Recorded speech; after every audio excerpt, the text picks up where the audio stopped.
Okay. Yep. How do they do it? Oh man. I think it's safe to say that 2 out of 3 people have stepped into the world of high-res music with a pair of KZ IEMs. It's just crazy to think about the value that you get with their products. So after I was done experimenting with my ZEX, which according to me is still the best performer from KZ under $20, the next IEM that I wanted to try my hands on was the ZS10 Pro X. Alright, check this out. The ZEX has 2 drivers per side. The ZS10 Pro X has 5 drivers per side. So apart from sounding a bit better than the ZEX, of course, what else do we get in a pair of in-ear monitors that has such a crazy combination of drivers? That's what we'll find out in today's video, so stay tuned. Alright, so I'm not gonna bore you guys with some crazy unboxing of the ZS10 Pro X because things are pretty straightforward here. But I did expect to see a couple more things at this price point, like a pair of foam ear tips or even some carrying pouch. But sadly, you don't get either of these. Now interestingly, I did find some QC issues with my unit right here in terms of the paint job. Hopefully that is something that is exclusive to me. Alright, now the ZS10 Pro X looks very similar to its predecessor, the ZS10 Pro. And on paper, they both have a pentadriver configuration. But KZ has actually introduced a new set of balanced armature drivers with the Pro X, and also rather than keeping all of them independent, they have been combined into sets of 2. So for each side you get one dynamic driver for the bass, and the remaining sets of balanced armature drivers control your mids and the highs. But the biggest change that has been done here, or rather an improvement I would say, is in terms of the tuning. And that is something that has become so much smoother now that it always brings a big smile on my face whenever I listen to music with these bad boys. Now I always listen to my in-ear monitors with a dedicated dongle tag, which in my case is the iFi Audio Go Link.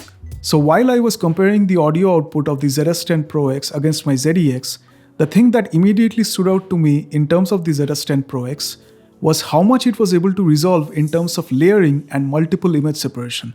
So let's talk about that. Alright, so taking a look at the frequency curve for the 10 Pro X, you'll find that it's your typical V-shaped curve with some emphasis being given to the highs and lows and the mids being slightly recessed. Now if you compare this to the 10 Pro's response, you'll straight away notice 2 things. Alright, so first of all I want you guys to check out the sub-bass region. Now as you can see, this region is slightly enhanced in the Pro X in terms of the Pro, and what this results in is a good amount of bass timbre and a decay that feels very natural. Next up, I want you guys to take a look at the treble region of the Pro. Do you notice these sharp spikes that range all the way from the high mids? Well, those have been smoothened out in the Pro X, and what that results in is a less shouty and less sibilant soundstage in the Pro X. In fact, I personally felt that the ZS10 Pro X has a frequency response that is almost similar to the Harman curve, and that is something worth mentioning here. Alright, so what do you notice when you start listening to music wearing the 10 Pro X?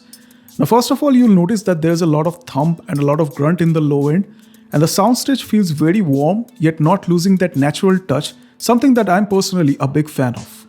Now in terms of vocals, both male and female vocals sounded pretty good to me. The male vocals could have used a tad bit enhancement I would say, but female vocals sounded really good thanks to that gradual fall off of the treble. And even the musical instruments that produce a high-pitched sound, for example cymbals, that also do not irritate your ears as much as the Pros. So if you recall at the very beginning of this video, I did mention that the ZS10 Pro X has the advantage when it comes to drivers, and that is ability to resolve a lot more things and a lot more nuances in comparison to the ZEX. A great track to test that out is Prayer by Reinhardt, and trust me when I say this, it's a very beautiful track to listen to. So to summarize my experience with the ZS10 Pro X, I would say that it is definitely the upgrade that you guys were looking for after you are done experimenting with the sub $20 IEMs from KZ.